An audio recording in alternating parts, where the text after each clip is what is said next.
Peace, fam. To be successful, well, as I reflect about my life, start there, because everybody ain't got the same ideology, same concept of time, space, existence as I do. All right, but my advantage is that when I was young, I was introduced to an ideology and an identity. All right, that was well beyond most ideology and identity that people would, so-called black people, carry today. All right, they identify as a nationality, nation they come from. They identify as a Pan-Africanist, a globalist, or a communist, or a socialist. They identify those type of things right there, right? My identity when I was young that I was given was that of the supreme being, black man, God of the universe, father of civilization, the maker, the owner, the cream of the planet Earth. So what's the socialist compared to that? Nothing. What's a Pan-Africanist compared to that? Nothing. You know what I'm saying? What's an African compared to that? Nothing. All right? Those are just land masses or something like that. I'm talking about the God of the universe. That's who I identify with. You know what I'm saying? So my concept of self is going to be a little different than somebody that has some social concept of self and ideology, or some land-based self ideology. Not that we don't embrace the land, because we stand on it. We live on land. All right? But our concepts of self go way beyond that, damn near to the creation of the universe and reality itself. Different foundation to stand on. All right? And with that identity comes an ideology, a way we communicate, a way that we have to carry ourselves. You know what I'm saying? A standard that we have to commit to.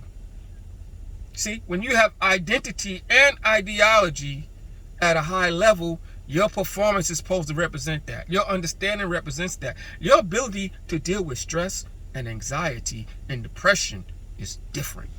And you got that identity and that ideology. Think about that. A lot of y'all got stress and anxiety and depression because your identity is very freaking weak. And so your ability to cope with reality is very weak. All right? So you guys need to straighten, because your niggas need an identity and an ideology to make this shit work. And the higher you want to go, the further you want to rise, the stronger the foundation, the bigger the concept of identity and ideology has to be in you. It's really that simple. You're limited by your belief systems and yourself and the way you view yourself. That's the main limitations we all have. Is our self impression, the way we see ourselves in the scheme of things.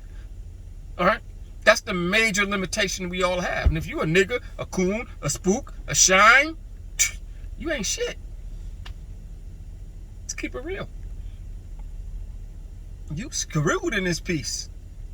If that's the foundation of your identity, you fucked up in the game, as they say. Literally. So, identity, ideology. Those are two things you have to do. Then we can move towards independence. See? Identity, ideology, independence. Because to be independent is not an individual. No. Your ideology can't be me. That's not a freaking ideology. That's just selfish. That's bullshit. The ideology of me is dead. All right? It's the ideology of us, of self and kind. Accept your own and be yourself. That's the foundation of a nation. All right? Shared identity, shared ideology, shared goals, self-expression, self-government, self-governance, providing food, clothing, shelter, medical care, blah, blah, blah. That's the only way this shit gonna work, fam. All right? So, think. Identity, ideology, independence. Peace.